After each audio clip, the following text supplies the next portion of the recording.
الدايرة الثانية مقعد واحد، الدايرة الثالثة مقعد واحد، الدايرة الرابعة مقعدين.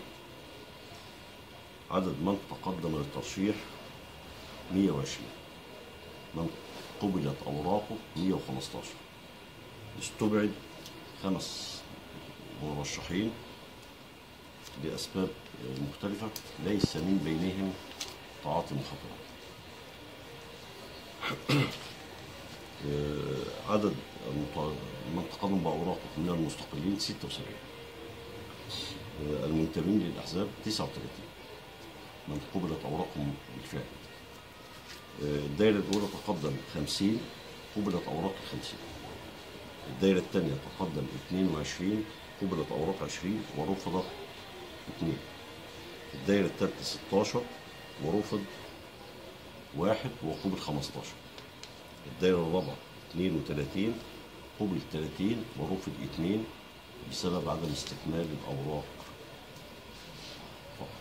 الاستبعاد أحدهم مريض بمرض نفسي ذهان، الآخرين تقدموا بشهادات محو أمية وأوراق أخرى زي عدم تقديم شهادات للبنك، حساب بنكي خاص بالبنك.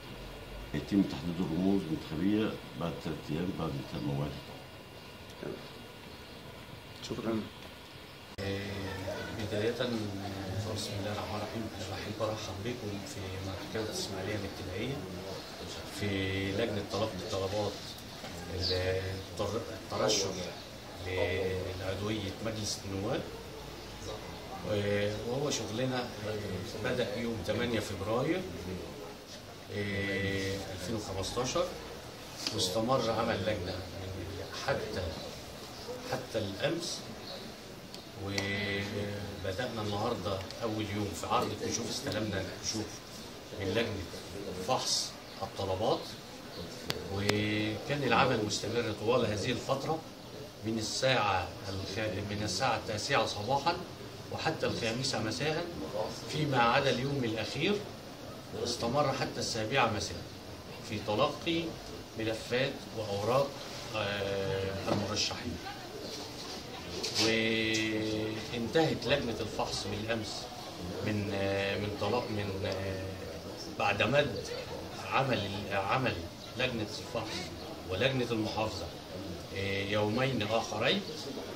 حتى الأمس استلمنا الكشوف المبدئية وتم عرضها صباح اليوم، ويستمر العرض لمدة 3 أيام، وبعد ال3 أيام تبدأ ميعاد الطعون في المرشحين لمدة 3 أيام، وتفصل فيها محكمة القضاء الإداري في خلال 5 أيام.